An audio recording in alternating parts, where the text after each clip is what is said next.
허환구의 라디오 오늘. 여러분 안녕하십니까, 허환구입니다. 1년 동안 참 바쁘게 달려왔습니다. 어느덧 2022년 한 해도 마무리가 되고 있는데요. 평일로서는 오늘이 마지막이죠. 늘 그렇습니다만 올해도 무척 다사다난했습니다. 올해는 대선이 있었던 해였죠. 윤석열 대통령이 취임하며 새로운 정부가 탄생했고요. 6.1 지방선거를 통해서 민선 지방자치 8기도 출발했고, 그리고 이태원 참사라는 큰 아픔도 겪었습니다. 한편 행복한 순간도 많았습니다. 월드컵 16강 진출의 순간도 있었고요. 드라마 오징어 게임이 미국 에미상 6관왕을 차지하면서 세계적인 주목을 받았고, 또 우리 영화 헤어질 결심이 칸에서 감독상을 수상했고, 송강호는 영화 브로커로 나무주연상을 받기도 했습니다. K-팝 인기도 대단했죠. 방탄소년단, 블랙핑크, 뉴진스 등등. 나빴던 일은 사라지고 좋았던 일은 내년에도 계속 좋길 바랍니다. 12월 30일 금요일 라디오 오늘, 광고 듣고 시작합니다. 네, 여기는 지프 전시장입니다. 여러분의 뜨거운 성원에 힘입어 지프가 연말 특별 프로모션을 준비했다는데요. 더욱 커진 혜택, 최대 22% 할인부터 시승만 해도 지프 캠핑용품까지 12월 31일까지 선사하는 다시 없을 기회 놓치지 마시기 바랍니다. 지금 바로 지프 전시장으로 문의하세요. 안녕하세요, 장성규입니다. 콘텐츠가 숭, 자격증을 쏘, 어디서든 숭, 평생 무료 쏘, 온라인 교육 선도하는 선두주자 숭싸, 콘텐츠가 강한 숭실 사이버대학교. 이경이에요. 연말정산 때 황금 못 받는 분들께 음악 하나 띄워드릴게요. 모바일 퇴직연금의 진단관리부터 직접 찾아가는 전문 컨설턴트까지 하나은행 연금닥터. 퇴직연금 IRP는 가까운 하나은행에서 만나요. 원금 손실에 유의하시고 자세한 내용은 하나은행 홈페이지를 참조해주세요. 네, 라디오 오늘 금요일 순서 시작합니다. 1부 한 주간의 시사 이슈 진단해보는 최진봉의 시사 포커스 준비하고 있고요. 2부 이슈 오늘에서는 경북 창조경제혁신센터 신임 이사장과 또 경북 메세나협회 초대 회장으로 취임했죠. 잠시 후 주식회사 나노의 신동호 회장을 연결해서 함께 얘기 나눠보겠습니다. 이어서 과거의 정치사부터 현재 정치 현안까지 지역의 눈으로 바라보는 천용길의 정치 TMI, 뉴스민 천용길 편집장과 함께하겠습니다. 라디오 오늘 유튜브로도 다시 들으실 수 있습니다. 많은 애청 바랍니다.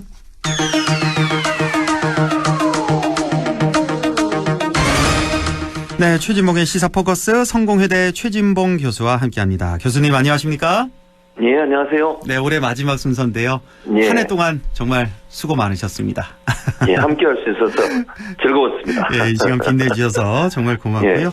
예. 감사합니다. 어제 그 사고 있었잖아요. 과천에 예, 방음터널. 맞습니다. 이것만 예. 한 말씀 좀 들어보고 지나가죠. 예. 5명이나 사망하고 오늘 또 부상자가 더 늘었네요. 41명이 이제 부상하는 그렇습니다. 그런 피해가 있었는데 예. 저도 가끔 이렇게 수도권 쪽에 이렇게 가보면은 이런 터널이 꽤 많더라고요. 많아요. 뭐 용인, 네. 뭐 과천, 수원 이쪽으로 좀 많았던 예. 기억이 있는데 전국에 한 그렇죠. 52곳이 있다고 하는데 이번 방음터널 화재 뭐 어떻게 보셨습니까, 전체적으로? 그러니까 지금 말씀하신 것처럼 방음터널이라고 하는 게 그야말로 주변에 있는 아파트에 소음이 가지 않도록 이렇게 덮개를 씌워놓는 거거든요. 네, 예. 근데 이게 문제가 뭐냐면 이게 화재에 잘 타는 재질로 돼 있다는 거예요. 예, 예. 그러니까 이게 아마 방음터널을 하면서는 그 화재에 대한 예비나 준비가 좀 부족한 것 같아요. 그러면 이제 저는 이번 기회에 지금 말씀하신 것처럼 저도 용인 삽니다만 용인이나 이런 그 수도권 주변에 있는 그런 그 고속도로나 아니면 고속국도 같은 경우는 방음터널이 다 설치되어 있는데 예. 이거 점검을 다 해야 돼요. 왜냐면 혹시나 화재가 발생하면 이게 가연성 물질로 돼 있고 불에 잘 타는 걸로 돼 있기 때문에 엄청난 화재를 불러일으키는 그 피해를 정말 엄청나게 확대시키는 요소로 작용할 수 있거든요. 예, 예. 그런 부분들이 좀 미리 준비가 안 돼 있었던 것 같다. 그게 좀 문제인 것 같고, 왜냐면 터널 안은 이제 보통, 물론 터널 안에 또 다른 장치들이 있습니다만, 콘크리트로 돼 있는 부분이 많이 있지 않습니까? 예, 예, 예. 그런 부분보다는 방음 터널은 콘크리트가 아니라 그야말로 불에 잘 타는 재질의 것들로 만들어져 있다 보니까 결국 화재가 확산하고 또 피해가 커지는 요인으로 작용했던 것 같고, 예. 또 하나 오늘 보니까 예. 뉴스에 그 원인 중에 하나가 차단 시설이 제대로 작동을 안 했다는 거예요. 차단 시설이 있나 봐요? 그렇습니다. 그러니까 오. 만약에 안에 화재가 발생하면 들어가지 못하도록 차단기가 내려와야 되는데 입구에서 불이 나면서 예. 전기 공급이 끊겼고 아. 차단시설이 내려오지 않은 바람에 처음에 초기에 안쪽에서 불이 났을 때 그걸 예. 모르고 선으로 진입하는 차도 그렇죠, 있었다는 거죠. 예. 그래서 피해가 커지는 일이 있었다고 하는데 이런 부분도 사실은 차제에 점검을 해서 만약에 어떤 그 터널 내부에서 어떤 상황이 발생했을 때 차단시설이 바로 내려올 수 있는 예. 그런 어떤 그 장치들 마련 이게 필요한 상황이 아닌가 하는 생각이 듭니다. 현장에 있었던 분들 얼마나 또 끔찍하고 공포를 그럼요. 느꼈을지. 그러니까 저는 이 사고를 보면서 정말 우리 주변에는 생각지도 못한 이런 안전사고들이 이렇게 도사리고 있구나. 우리가 네. 누가 이 방음 터널에서 화재가 나려고는 상상도 못했잖아요. 네, 맞습니다. 그러니까 네. 주변을 다시 한번 정말 하나부터 끝까지 좀 맞습니다. 차근차근히 좀 점검해 봐야 할 필요가 있겠다는 생각을 했고요. 예. 자, 본론 좀 들어가죠. 이제 MBC에 이어서 YTN에 이어서 그 TBS 그 진행자들 다 교체되고. 그렇습니다. 자, 이런 일련의 언론사를 향한 뭐 탄압, 뭐 지나친 네. 간섭. 네 번째 일이 있었잖아요. 지난주에 정진석 비대위원장이 언론사에 공문을 보냈습니다. 그 예, 시사 보도 프로그램 출연진 보수와 진보 균형을 맞춰라. 이런 내용인데 제 생각이 잘못된 건지 모르지만 이거는 저는 있을 수 없는 일이라고 생각하는데요. 방송법에 위배되는 거 아닙니까? 그렇죠. 방송법 4조에 명확하게 위배되는 행동입니다. 그렇죠. 방송법 4조를 보면 예. 내부 구성원, 그러니까 사장이든 뭐 편집국장이든 보도국장이든 그런 외부의 사람뿐만 아니라 외부의 어떤 세력도 방송의 편성권과 제작권을 침해해서는 안 된다고 돼 있어요. 예. 그러니까 이거는 명확하게 그것도 제1야당의 대표 역할을 하는 비대위원장이 제1여당의 대표 역할을 하는 비대위원장이 정식 공문을 통해서 이걸 보냈다. 이건 압박이고 압력이죠. 저는 언론 탄압이라고 봐요. 언론사에 이런 내용을 보낼 수 있다는 그 생각 자체도요. 도저히 이해할 수 없는 민주주의 사회에서. 언론은 정치 권력에 대한 비판과 견제를 하는 것이잖아요. 그리고 편성의 자율권이나 제작의 자율권이 언론에게 가장 중요한 겁니다. 정치 권력, 경제 권력 또는 어떤 권력이든 언론의 편성이나 제작의 자율성을 해치는 행동을 하는 것은요. 방송법과 언론관계법에서 명확하게 명시적으로 불법이다, 잘못된 행동이라고 하고 있는 건데 그리고 실제 지난번에 예. 그거 기억나세요? 이정현 예전에 홍보수석이 기억나죠. 박근혜 전 대통령 세월호 관련해서 예. KBS 보도국장한테 전화해가지고 압박을 가해가지고 그것 때문에 벌금 받았어요. 벌금입니까? 징역 받지 예. 않았나요? 2년? 아니요. 제가 기억하는 벌금이었나요? 벌금으로 기억하는데 예. 어쨌든 그것도 처벌이잖아요. 법적 처벌을 받은 그럼요. 거잖아요. 예. 잘못됐다고 얘기한 거고 예. 그런 상황인데도 지금이 2022년인데 어떻게 이런 행동을 그건 대놓고 할 수 있는지 잘 모르겠고요. 그 국민의힘이 갖고 있는 언론관이 어떤 건지를 보여주는 아주 대단히 잘못된 그런 행동이라는 생각이 듭니다. 뭐 최근에 뭐 정부 여당 측에서 자꾸 뭐 언론 향해서 또 노동계를 향해서 시민단체 또 대북 관계도 마찬가지로 너무 좀 강경한 이런 네. 입장을 보여서 사실은 좀 국민의 한 사람으로서 좀 걱정이 좀 많이 되고요. 네. 자, 특별 사면 얘기 좀 넘어가 보죠. 뭐 여러 가지 말들이 많습니다. 뭐 법치주의를 무시했다, 뭐 형평성에 맞지 않다. 이성윤 전 중앙지검장도 아주 쓴소리, 아주 강한 어조에 얘기를 했고 전체적으로 어떻게 보셨습니까? 뭐 지금 말씀하신 대로인데요. 저는 이게 그 명분은 국민 통합이라고 했어요. 대통령실에서 밝히기는 사면권이 물론 대통령의 고유 권한이니까 대통령이 사용할 수는 있지만 저는 그것도 절제되게 사용돼야 한다고 생각해요. 두 번째는 국민적 공감대가 반드시 이루어져야 됩니다. 그런데 이번 사면을 보면 뭐 이게 국민 통합도 이루지 못하고 국민적 공감대도 이루지 못한 그야말로 자기 편 풀어주기 사면이었다 이렇게 얘기할 수밖에 없어요. 이명박 전 대통령 관련해서도요. 국민 여론은 아직까지도 대부분 다 반대가 훨씬 많습니다. 이명박 전 대통령이 범죄 행위라고 하는 것이 개인적인 비리에 가깝잖아요. 횡령이 있고 이런 거고. 그렇습니다. 그런 그 권력을 이용해서 개인의 어떤 이익을 채우는 그런 행동을 했던 사람을 사면을 해준다. 그것도 논란이고. 그럼 최소한 여야의 균형이라도 맞춰야 되는 거 아니겠습니까? 여야 균형도 안 맞춰. 김경수 전 지사 같은 경우에 끼워넣기는 했는데 사면만 해주고 복권 안 해주고. 그리고 숫자적으로 봐도 보수 진영의 사람들이 훨씬 많습니다. 국정농단 관련된 사람들 거의 대부분이 다 사면이 됐어요. 복권도 되고요. 그러니까요. 그게 과연 말이 또 하나 얘기 안 할 수 없는 게 김태효 사장이에요. 예. 김태호 안보실. 차장은 안보실장 지금 현재 차장을 하고 있잖아요, 대통령실에. 예. 그분 같은 경우에 대법원 판결이 난 게 2달 전이에요. 2달 전에. 예. 2달 전에 판결 난 사람을 사면을 시켜줍니다. 복권을 시켜주고.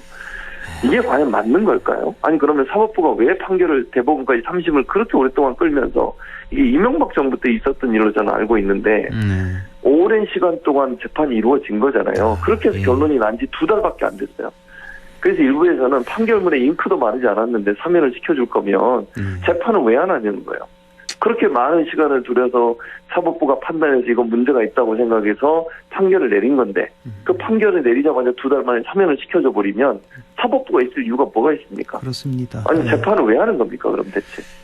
워낙에 이 사면을 앞두고 뭐 MB와 김경수 이 두 인물이 이제 부각이 돼서 몰랐는데 예.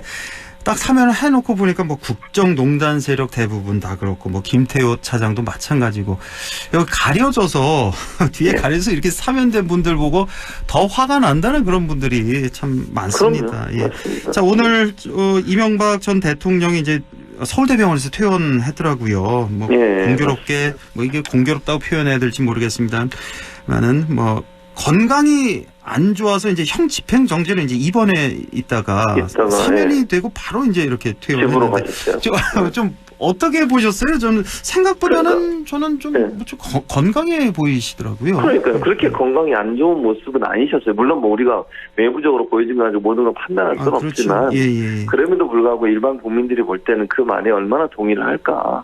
저는 좀 동의를 안 하는 분이 더 많을 거라고 좀 생각합니다. 씁쓸합니다. 정말 네. 전체적으로. 그래서 일부에서는 그런 얘기까지 하더라고요. 사면되셔서 너무 기분이 좋아서 엔돌핀이 많이 나오셨나. 뭐 이런 얘기까지 하는 사람들도 있던데 어쨌든 그걸 다 떠나서 저는 이명박 전 대통령 같은 경우에는 사실은 그 형 집행정지에서 치료받고 이런 병원에 계시는 시간도 많아서 실제 감옥에 그러니까 징역을 사시는 시간은 그렇게 많지가 않아요. 그 남은 기간도 그렇죠. 많고요. 4년, 5년쯤 네. 이 정도. 근데 국민들이 볼 때 과연 이게 형평성이 있다고 볼까? 그리고 전직 대통령은 이렇게 아무리 뭐 죄를 지어도 법 앞에 많이 평등하다고 하던데 이런 분들은 왜 이렇게 또 금방 풀려나고 사면받고 복권 내고 이러는가? 그런 부분에서 저는 논란이 있을 거라고 생각합니다. 아무리 생각해도 이제 국민 통합을 위한 뭐 대통령의 특사라고 하잖아요. 국민 분열을 일으키는 것 같아요. 그러니까요. 아무리 그렇게 봐도 보여져요. 뭐 역대 특별사면 보면. 자 북한 무인기 얘기도 하지 않을 수가 없는데 그동안 뭐 여러 가지 며칠 동안 쭉 얘기 그동안 논란이 많았습니다만 오늘 또 민주당의 박홍근 원내대표가 북한 무인기 청문회까지 이렇게 제안을 했네요. 예, 맞습니다. 저는 필요하다고 봅니다. 왜냐하면 이게 통합적으로 북한과의 관계나 한반도 안보 위기 또 불안감 이게 점점점 상승하고 있어요. 대통령의 발언을 보면 오늘도 그런 발언을 하셨더라고요. 전쟁 준비라는 말씀을 하셨어요. 그러니까 전쟁이란 말을. 얼마 전에 확전도 불사하겠다. 확전 그렇게 말씀. 이거는 대단히 그 한반도의 긴장을 고조시키는 발언이에요. 그러니까 대통령은 저는 삼가해야 될 발언이라고 생각하거든요. 그러니까 예를 들면 이렇게까지 얘기할 수 있다고 저는 봐요. 예를 들면 북한이 도발을 감행할 수 없을 정도로 우리 자체적으로 북한의 군사력을 능가하는 군사 어떤 대응 능력을 갖춰야 된다. 이 정도는 할 수 있다고 봅니다. 그럼요. 그런데 입에 전쟁에 확전 이런 얘기를 하는 것은 국민 불안을 조성하고요. 또 하나는 외국에서 우리나라를 볼 때 한반도가 위기구나 또 위험하구나 이런 이미지를 만들어내는 겁니다. 그거는 결국 우리 경제에도 악영향을 미치고요. 누가 우리나라에 투자를 하겠어요 그러면. 또 우리 국민들은 얼마나 불안하겠습니까? 이런 전쟁 나는 거 아니냐 이런 생각이 들게 만드는 거거든요. 그런데 그런 말씀을 그냥 계속 하시니까 저는 이 문제에 대해서 국민들 앞에서 책임 있는 당사자들 불러서 따져봐야 된다고 생각해요. 정말 윤석열 정부가 어떤 대북 정책을 갖고 있으며 전쟁을 진짜 불사하겠다는 것인가. 전쟁이라고 하는 거는요. 안 하는 게 제일 좋은 겁니다. 당연하죠. 안 할 수만 있다면. 불가피하게 누군가 우리를 침략해 온다면 우리는 거기에 맞서 대응해야 되지만 우리가 안 하고 이기는 게 제일 잘하는 거예요. 그런데 이걸 그런 방식이 아니라 만약에 무력적인 어떤 행동을 통해서 북한에 대해서 압력을 가하는 방식을 우리가 정말 채택하고 있는 것인지 지금 대통령의 말씀만 들어보면 그런 우려가 지금 생길 수밖에 없는 상황이에요. 그러면 이건 국민들 앞에 따져봐야 된다. 그런 차원에서 저는 민주당의 박홍근 의원이 그걸 제안한 게 아닌가 이런 생각이 듭니다. 자, 민주당 노웅래 의원 체포 동의안이 어제 네. 국회에서 부결이 됐는데, 자, 지금 뭐 부결된 것 자체보다도 국회에서 네. 그 한동훈 법무장관 또 노웅래 의원 이제 연설을 좀 했잖아요. 몇 분씩. 그랬었죠. 네. 여기에 대한 또 말들이 더 많은 것 같습니다. 이 한동훈 네. 장관과 노웅래 의원의 이 연설에 대해서 어떻게 보셨는지요? 저는 그러니까 한동훈 장관이 이제 논란이 되는데 한동훈 장관 같은 경우에 구체적으로 어떤 증거들이 있고 이로 인한 이유 때문에 이분을 체포해야 된다라고 얘기를 했어요. 근데 그 전에 법무부 장관들이 나와서 얘기할 때는 사건의 개요만 간단하게 얘기를 합니다. 뇌물 얼마를 받았고 누구로부터 받았기 때문에 범죄 혐의가 소명되기 때문에 이분 체포영장 발부되도록 뭐 투표를 해주세요라고 얘기하는 게 일반적이었는데 아주 구체적인 녹취록 얘기까지 했어요. 녹취록이 어떤 얘기가 부스럭부스럭하는 소리가 들어있고 뭐 이런 얘기까지 나왔거든요. 예. 그래서 논란이 되는 건 이건 피의사실 공표 아니냐 그러면. 그리고 또 하나는 법무부 장관이 혹시나 노웅래 의원 사건에 깊이 개입하고 있는 거 아닌가 이런 의혹이 생기는 거죠. 보고도 안 받는다고 하지 않았나요? 그렇죠. 개별 사건에 그렇겠죠. 대해서는. 네. 그리고 원래 법적으로도 개별 사건에 법무부 장관이 보고를 받거나 개입하면 안 되게 돼 있어요. 못하게 막아놨어요. 예. 근데 이렇게 너무 구체적으로 얘기하니까 그런 의혹이 생길 수밖에 없잖아요. 그러니까 그러다 보니까 이제 반발이 생기는 거고 피의사실 공표죄로 이거는 처벌해야 된다는 얘기까지 나오고 있습니다. 네. 그러니까 법무부 장관이 너무 구체적으로 사건 내용을 알고 있는 것 자체가 이상하다. 그리고 이런 내용까지 국회에서 얘기하는 것이 바람직한 거냐 하는 부분에 대한 논란. 왜냐하면 국회에서 얘기하면 언론에다 보도가 되고 이러면 선입견이 심겨지게 되는 거잖아요. 그렇죠. 노웅래 의원은 받은 적이 없다고 얘기하고 있어. 물론 사실관계는 법정에 가서 다퉈야 된다고 생각해요. 저는 어느 말이 맞다고 지금 단정적으로 얘기하고 싶지 않습니다. 그럼요. 그럼에도 불구하고 무죄 추정의 원칙에 따라서 피의자로 지금 입건된 사람이라 하더라도 그 사람에게 어떤 선입견을 심겨줄 수 있는 어떤 내용도 공개적으로 발언되는 것은 자제돼야 되고 그래서 피의 사실을 공표하지 못하도록 법으로 막아놓은 거 아닙니까? 근데 국회에서 그렇게 얘기를 하니까 언론에 다 보도가 됐어요. 이게 사실 바람직한 거냐 법을 집행하는 법무부 장관으로서 라고 하는 논란이 있을 수밖에 없다고 저는 봅니다.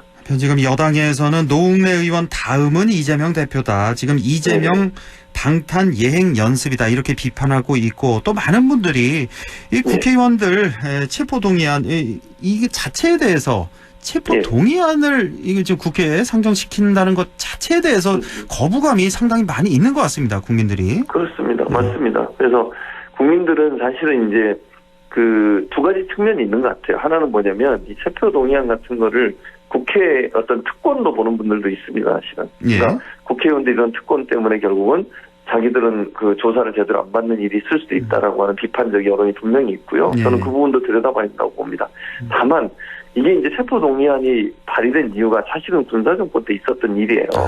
왜냐하면 그 당시에는 군사정부에 대해서 뭔가 부정적인 얘기를 하거나 비판적인 얘기를 하면 다 잡아가 버리거든요. 국회의원들을. 그러니까 발언을 못 하는 거예요. 그러니까 그걸 보호해주기 위해서 회의석상이나 국회 안에서 어떤 사실을 폭로하거나 아니면 의혹을 제기했을 때 그걸 보호해줘야 된다. 그래야 국민들에게 올바른 또는 혹시나 독재정부 같은 경우에 뭘 감추거나 숨기고 있을 수 있잖아요. 비리 같은 것도. 그거를 다 검찰을 이용해서 뭐 체포하고 구속하고 이래버리면 아예 아무도 말을 못하는 상황이 되니까 그걸 보호해주자는 결이 만들어진 거거든요. 그래서 저는 이제 요 부분 논의가 필요하다. 제한적으로. 그러니까 정부의 비판적인 입장을 내거나 이런 거에 대해서는 저는 체포동의안에 대한 표결이 있어야 된다고 봐요. 다만 개인 비리 관련해서 개인적으로 뭐 비리가 있까 이런 부분은 사실은 이제 일정 부분 좀 그 논의를 해서 없앨 것도 한번 고려해 볼 필요가 있다. 아마 많은 분들이 그렇게 생각하실 것 같습니다. 그렇죠. 개인 비리까지 이렇게 감싸주면 이건 국민 정서에 안 맞죠. 안 맞죠.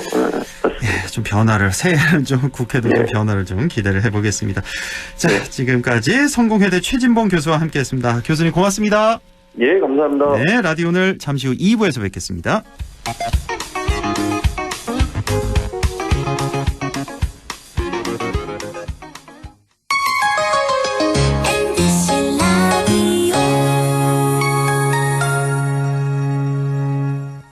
가구 살 땐 꼭 한번 가보자.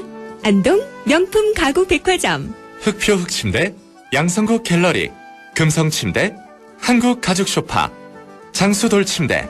다양한 브랜드 가구를 한 곳에서 쇼핑할 수 있는 대형 가구 전시장. 안동 명품 가구백화점. 예, 며느라. 밥 했어? 설거지 했어? 쓰레기 버렸어? 청소했어? 빨래했어? 개밥 줬어? 아들 낳았어? 딸 낳았어? 아무것도 안 하고 싶다.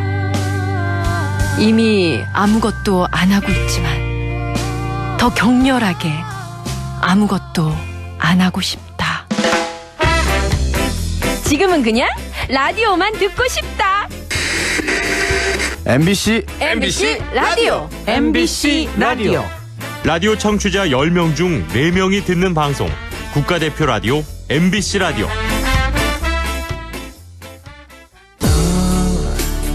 마음을 열어줘. 다가가 나 속삭이도록. 언제나 내 생각으로 행복해야 해요. MBC 라디오 100.1 MBC 라디오.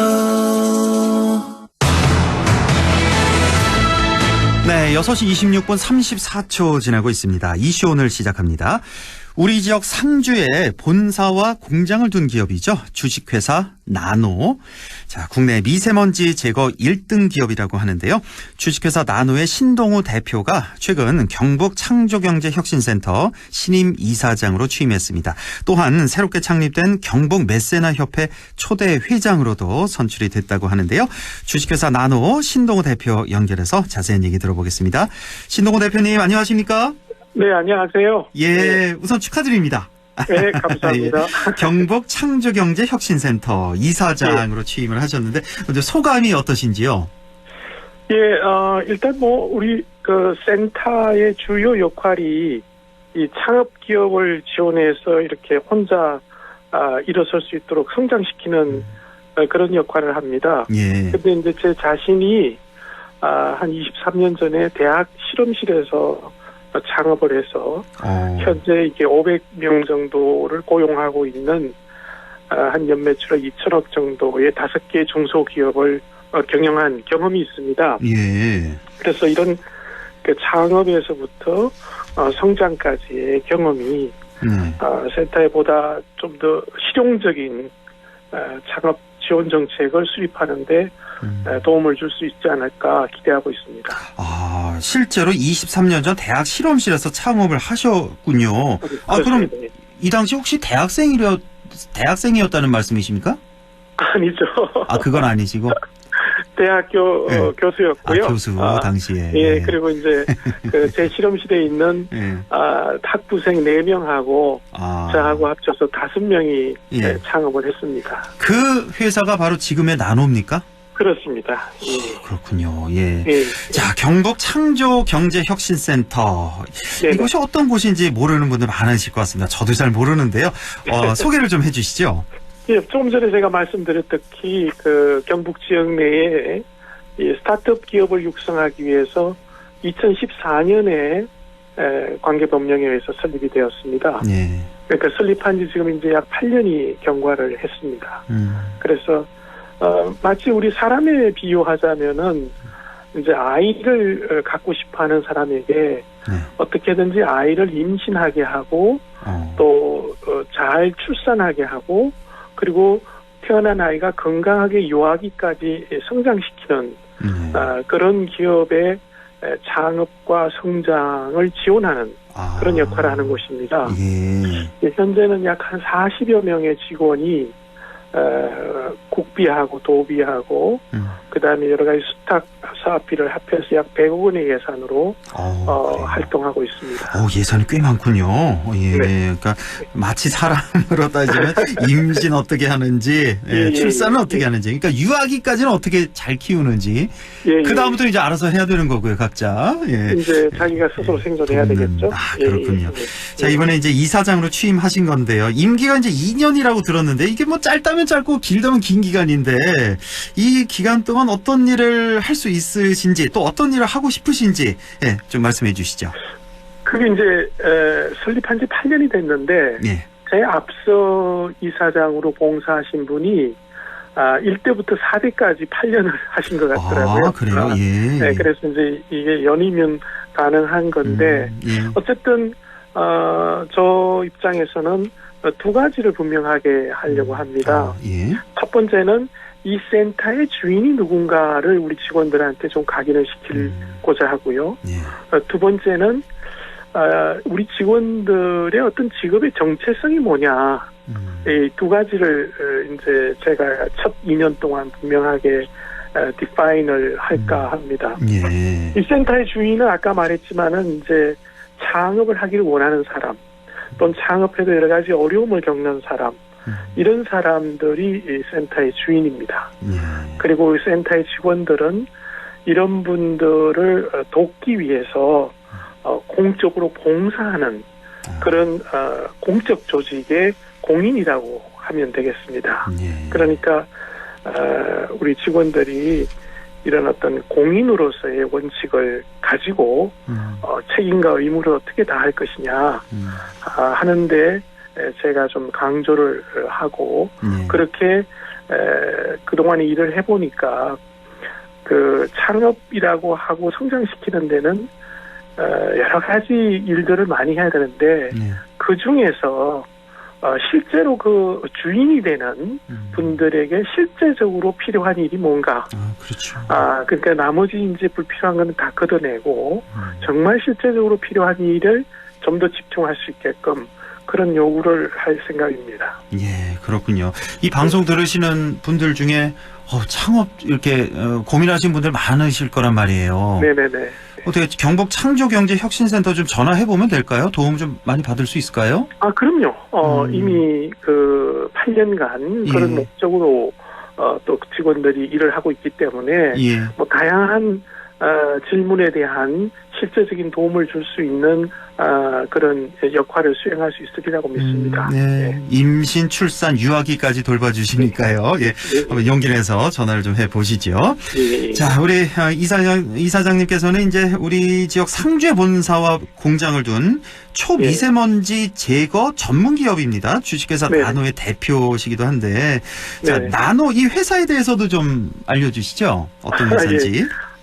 처음에 이제 말씀드렸듯이 제가 23년 전에 대학교 교수로 근무할 때 대학 실험실에서 창업한 기업입니다.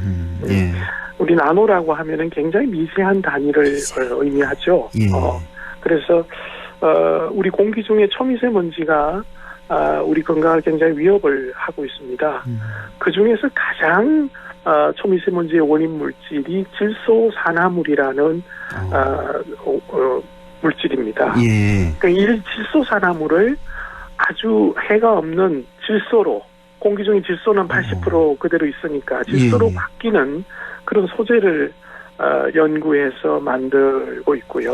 네, 그리고 저희가 이제 2015년도에 코스닥에 상장을 하고 있고, 그 외에 나노 원료 공장, 엔지니어링 공장, 그다음에 뭐 저희 촉매 제조 공장 등 합쳐서 5개의 자회사에서 500명의 직원이 약 2천억의 매출을 하는 소재 기업군이라고 말씀드릴 수 있습니다. 그렇군요. 그러니까 우리 초미세먼지 안에 있는 질소산화물, 이거 나쁜 물질이잖아요. 이거를 무해한 질소로 전환하는 그 촉매, 그 소재를 제조하는 회사다. 예, 그렇습니다. 그렇군요. 혹시 제가 그 나노 신소재라는 회사를 들어봤는데요. 그 관계는 없는 회사입니까? 관계없는 회사. 관계없고요. 알겠습니다. 그러면은 이런 회사면은 지금보다도 앞으로 점점 더 상당히 좀 관심도 많이 가고 각광받는 그런 분야겠어요. 네, 그렇습니다. 그러니까 우리가 그 전기를 만들 때 뭐 석탄을 떼서 만들기도 하고 가스를 떼서 만들기도 하고 또는 뭐 신재생이라 했고 풍력이나 뭐 태양 원자력으로 만들지 않습니까? 근데 대부분은 이제 화석연료를 떼면은 이 CO2가 많이 나오니까 그것이 지구 온난화의 주요한 범인이 된다 해서 전체적으로 화석연료에서 신재생으로 이렇게 에너지가 전환이 되는 그런 탄소 중립 시대적인 상황에 있죠. 뭐 아리백 얘기 나오잖아요. 네, 그런 말도 나오고요. 근데 최근에 이제 뭐 러시아 우크라이나 전쟁 또는 여러 가지 이유로 에너지 가격이 갑자기 많이 높아졌습니다. 예. 그리고 전 세계적인 또 금리가 올라가면서 인플레이션도 되고 있고요. 예. 그러니까 이제 개인이 뭔가 소비할 수 있는 돈이 자꾸 줄어들게 되니까 그 에너지에 비싼 에너지를 쓸 수가 없게 되는 상황이 된 거예요. 예. 그래서 다시 화석연료를 쓰고 있습니다. 그래서 예를 들면은 독일 같은 경우는 완전히 이제 뭐 석탄화력이나 원자력을 다 폐쇄시켰는데 최근에 다시 저희한테 주문이 들어오고 있어요. 독일에서 석탄화력을 다시 돌리기로 했다. 예. 그중에 워낙 또 천연가스가 또 귀하니까. 요즘 뭐 공급이 잘 안 되고 뭐 가격이 올라가고 하니까 말이죠. 뭐 예를 들면 또 폴란드 같은 데는 석탄화력을 15년 앞으로 더 쓰기로 했다.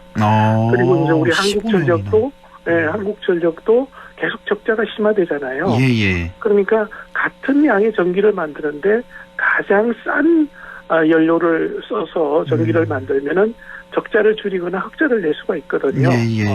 그러면서 이제 다시 석탄화력을 쓰되 단 이 대기 환경 규제를 강화시켜서 배출되는 이 물질은 아주 그 해가 없는 물질이 나오게끔, 그러니까 석탄화력은 다시 쓰되 배출되는 물질은 아주 친환경이 될 수 있게끔 그렇게 두 가지의 정책이 병행이 되고 있습니다. 그러다 보니까 저희 회사의 제품이, 그러니까 발전소에뿐만 아니라 이제 뭐 선박이라든가 뭐 산업 이런 데서 꿀뚝에서 나오는 모든 배출가스를 정화하는 그런 촉매 물질이잖아요. 그러다 보니까 대기 환경 규제가 강화되다 보니까 이 수요가 많이 늘어나고 있습니다. 그렇군요. 지금 뭐 워낙에 에너지 값이 비싸다 보니까 이제 석탄 화력 쪽으로 다시 관심이 가는 거고, 그런데 이 석탄 화력 발전소는 대기 오염 주요 물질이니까 근데 그걸 또 다시 줄이기 위해서 나노의 이 몸값은 점점 더 올라간다. 이런 말씀이시군요. 이 요즘에 뭐 탄소 중립이 아주 이렇게 화두가 되고 있는 이런 시대에 꼭 필요한 그런 기업이다라는 생각이 들고, 해당 분야에서는 뭐 국내 1위 기업이라고 지금 이렇게 알려져 있습니다. 저희가 국내에 필요한 양의 전체 시장의 한 70% 정도를 공급하고 있습니다. 뭐 완전히 독점 기업이네요. 그리고 선박 쪽에도 배에도 이제 뭐 디젤 엔진 떼고 하면은 유해가스가 많이 나오잖아요. 그게 이제 국제해양기구에서 규제를 하고 있거든요. 근데 우리나라가 조선 1위 나라가 되다 보니까 우리나라에서 제일 많이 팔면 세계 1위가 됩니다. 그래서 선박 쪽도 저희가 세계 1위를 하고 있고요. 그렇군요. 자, 우리 메세나 협회 얘기도 잠깐만 좀 해보죠. 시간이 많이 지났는데 역시 지난주였습니다. 경북 메세나 협회가 창립이 됐고요. 또 이사장님께서 이제 초대 회장으로 선출이 되셨는데 메세나 협회가 어떤 곳인지 설명을 좀 해주시죠.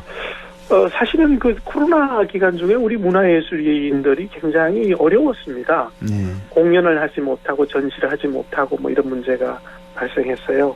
그래서 우리 경상북도 있는 기업뿐 아니라 전국에 있는 기업이 어떤 형태로든 문화예술인들을 후원해서 이런 분들이 앞으로도 자기 뜻과 문화를 좀 더 확산시키는데 우리가 기여를 해보자, 이런 취지로 협회가 만들어졌고요. 저희는 전국의 큰 광역단체 가운데 7번째로 경북에서는 만들게 되었습니다. 그렇군요. 다음에 좀 시간이 있을 때 좀 자세히 여쭤보도록 하고, 이제 마지막 질문을 좀 드려야 될 것 같네요. 이제 한 해가 저물고 있는데 새해에는 또 어떤 소망을 이루고 싶으신지 끝으로 또 덧붙이고 싶은 말씀 좀 전해주시죠. 그러시죠. 근데 이제 모두들 내년 경기가 어렵고 그래서 경제가 힘들다라고 예측하고 있는데요. 제가 가장 신뢰하는 그 경제 보고서가 산업은행에서 매년 연말 나오는 차년도 경제 보고서입니다. 거기에 보면은 내년도 우리나라 경제 성장률은 약 한 2% 정도로 예측하고 있어요. 더 낮은 데도 있어요, 그렇죠? 기관마다 2% 아래도 있더라고요. 여러 가지 이제 보고가 있는데 2% 선에서 대부분 수렴합니다. 모든 기관들이. 그래서 제가 보기에는 선진국 경제의 2%는 굉장히 보통 수준이다. 예. 그러니까 너무 그렇게 위축되게 예측할 필요는 없다. 아. 단지 우리 얼굴 마담인 반도체가 좀 위축이 되고 금리가 오르다 보니까 개인의 가처분 소득이 줄어들고 하다 보니까 이제 더 많이 위축이 되는데 전체적으로 우리 산업, 철강, 뭐 석유화학, 특히 자동차가 괜찮아요. 그래서 전체 우리 산업이 받쳐줘서 내년도에도 한 2% 정도의 성장이 예상되고 있다. 그래서 각자 자기의 역할에서 어느 정도 꾸준하게 성장을 도모할 수 있는 그런 기회가 있다라고 저는 보고 있습니다. 예, 너무 절망만 하지 말자. 희망을 갖자라는 이런 그렇습니다. 메시지까지. 예, 오늘 말씀 잘 들었습니다. 다음 기회에 또 좀 긴 시간 내서 좀 말씀 나눠보고 싶네요. 예, 고맙습니다. 기대하겠습니다. 감사합니다. 예, 고맙습니다. 지금까지 예, 경북 창조경제혁신센터 신임 이사장이자 또 주식회사 나노의 신동호 대표를 만나봤습니다.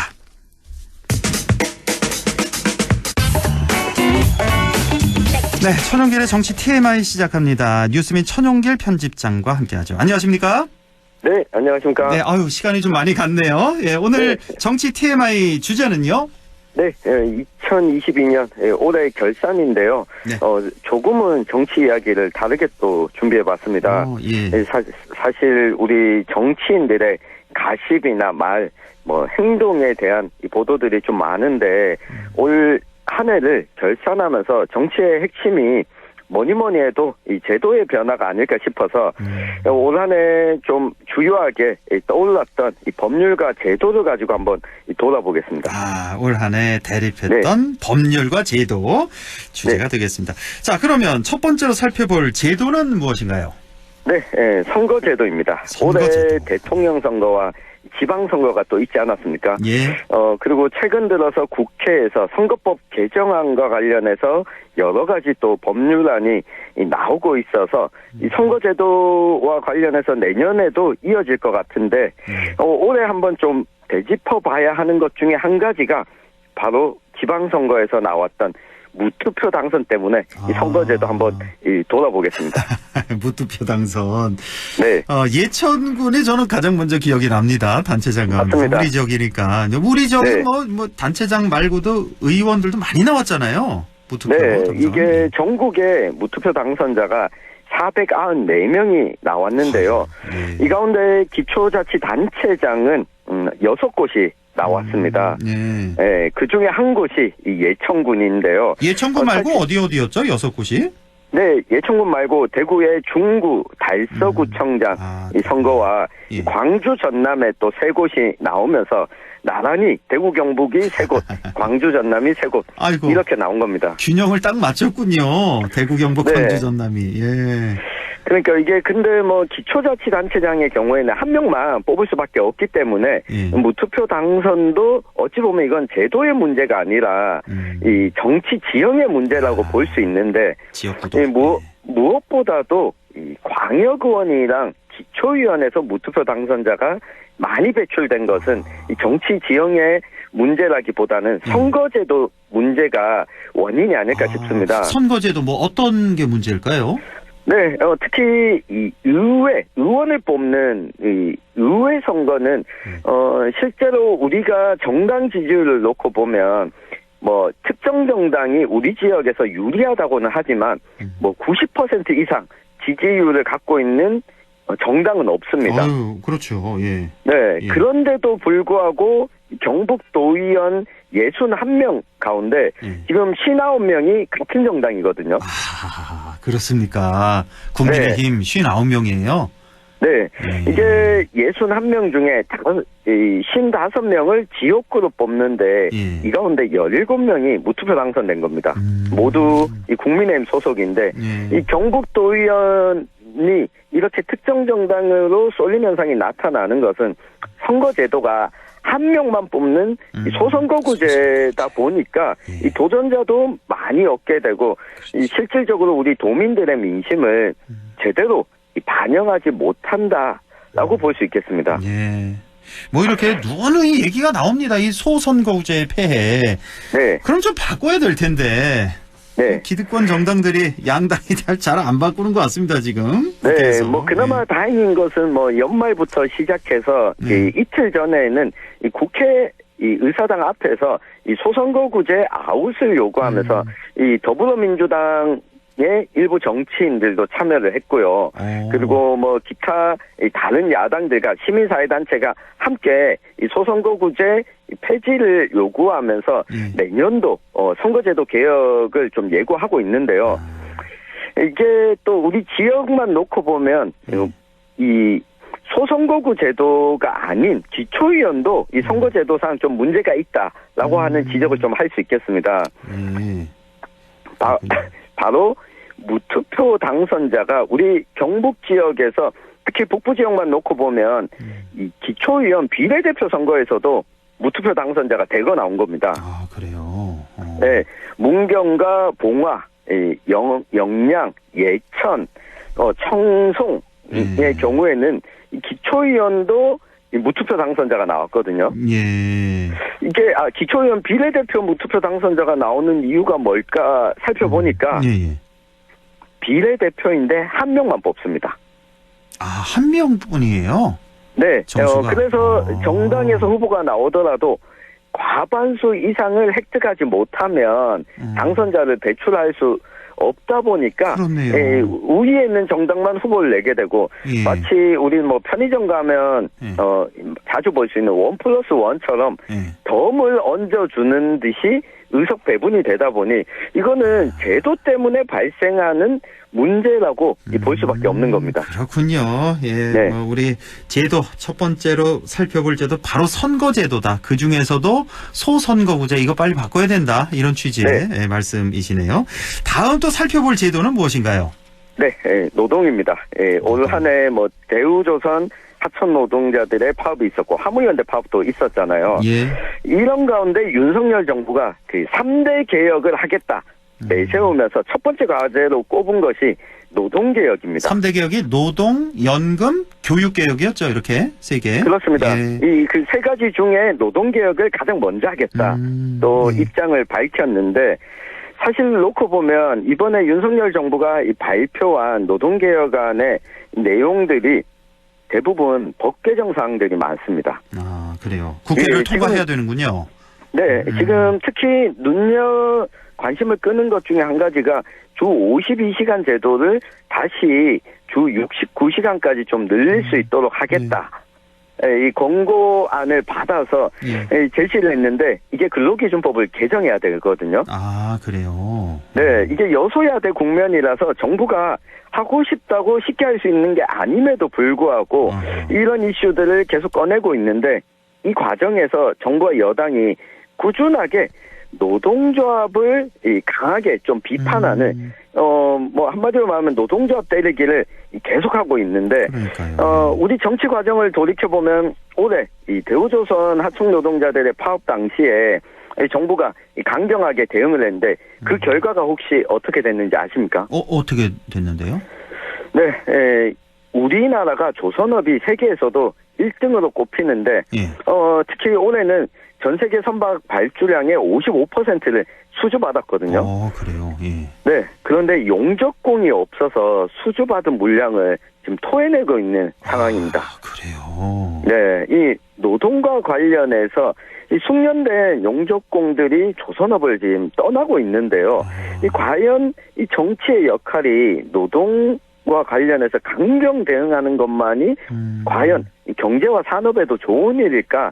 우리가 좀 한 번쯤 되돌아봐야 할 때가 아닌가 싶습니다. 선박 발주 올해는 많이 했는데 전 세계 55%가 뭐 압도적이네요. 그런데 그렇습니다. 아주 그 유능한 숙련된 용접공들이 다 떠나서 그 수주 받은 걸 다 토해내고 있다. 아유, 이거 참 심각하네요. 이게 뭐 최저임금 수준이고 장시간 노동을 하다 보니까 이런 노동 조건 개선을 요구했는데 이게 받아들여지기보다는 사회적으로 좀 공권력이 대응 위주로 하다 보니까 실제 이 조선업에서 용접공들이 떠나는 현상이 최근에 많이 확인되고 있다고 합니다. 어젠가 그젠가에 저도 뭐 뉴스를 잠깐 이렇게 흘려서 봤었는데 아니 여기 조선업계 일하는 이 뭐 용접공이라든지 이렇게 조선 회사에서 일하느니 차라리 배달 일하는 게 더 낫겠다 뭐 이래서 많이 떠난다는 그 기사를 제가 헤드라인만 좀 봤던 기억이 있는데 맞습니다. 그러니까 뭐 너무 임금은 적은데 노동 강도는 세니까.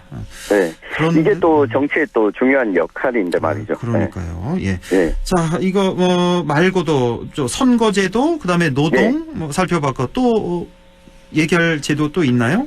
네, 올해 또 대선 때부터 자주 언급됐었던 국민연금과 이 건강보험 개혁 이슈입니다. 예. 네, 최근에 윤석열 대통령이 이 정부가 의료남용과 건보 무임승차를 방치했다면서 이 인기 영합적인 포퓰리즘 정책에 좀 손을 대겠다는 입장을 발표를 했습니다. 그러면서 건강보험 보장성을 조금은 이전보다는 줄이는 방향으로 가겠다고 또 내세웠는데 이와 또 반대로 더불어민주당 의원들은 건강보험에 대한 국고 지원이 올해 연말로 끝이 나게 되는데 이걸 연장하는 방안을 해야 된다 요구를 하고 나섰습니다. 국고로 지원한다고요? 건강보험 재정에. 네, 지금까지는 하고 있는데 올 연말이면 이 지원 시한이 끝나게 되거든요. 이걸 연장하자 끝까지. 네. 우리 청취자들께서도 좀 보시면 좋은 것 중에 하나가 이 건강보험을 개혁하자, 현실화하자라고 하는 정부 여당과 또 야당 이 건강보험의 국고 지원을 하자 양쪽 모두 이야기하고 있지 않는 것이 한 가지 있습니다. 어떤 건데요? 네, 이 결국은 건강보험 보장성 강화를 하는 쪽이든 이 건강보험료율을 현실화시켜서 이 증세가 있는 가운데 복지를 두텁게 강화해야 되는데 증세 이야기는 정치권에서 서로 회피하다 보니까 사실 이 문제가 우리 미래 세대를 위해서 상당히 중요한 이슈인데도 불구하고 이 증세 부분 없이 논의되다 보니까 이 문제가 쉽게 풀리지 않고 있는 상황입니다. 그나저나 지금 감세 기조로 가니까 지금 정부가 그렇습니다. 그러니까 더 와닿지 않는 것 같습니다. 네. 그나저나 이 건강보험 개혁 강조하면서 사실 보장성을 좀 줄이자 이렇게 현 정부는 얘기했는데 방향이 좀 잘못된 것 같지 않습니까? 이제 보장성 같은 경우 우리가 OECD 평균에 비해서 많이 현저히 낮은 상태인데 이걸 더 줄인다는 건 이건 좀 방향이 좀 틀리다 하는 생각이 좀 드네요. 그렇습니다. 이게 복지 강화하는 추세로 가고 있고 또 이게 건강보험 보장성을 줄이게 됐을 때 나타나는 우려가 민간보험 시장으로 많이 확대되지 않겠냐. 그렇게 되면 건강 불평등 격차가 더 커지지 않겠냐는 우려가 있기 때문에 이 보장성을 유지하는 가운데 건강보험 요율을 현실화하고 과잉 진료를 예방할 수 있는 방향으로 이 정치권에서 내년에는 좀 논의를 해야 되지 않을까 싶습니다. 의료기관들 부정급여 이런 거 많잖아요. 이런 것도 좀 단속 확실하게 하고 건강보험료 60억 자산가가 7만 원씩 내는 이런 보험료 이런 거는 이런 걸 좀 바로 잡으면 제도가 확실히 좀 나아지지 않을까 그런 생각이 좀 드네요. 그러니까 줄줄 새는 돈은 막아야 돼요. 자꾸 이 보장성을 약화시키지 말고 우리가 상당히 낮은 걸로 알고 있는데 방향을 좀 제대로 좀 잡았으면 좋겠습니다. 자, 오늘 말씀 여기까지만 할까요? 올 한 해 모두들 수고하셨습니다. 감사합니다. 한 해 동안 수고 많으셨습니다. 네, 지금까지 천용길의 정치 TMI 뉴스민 천용길 편집장과 함께했습니다.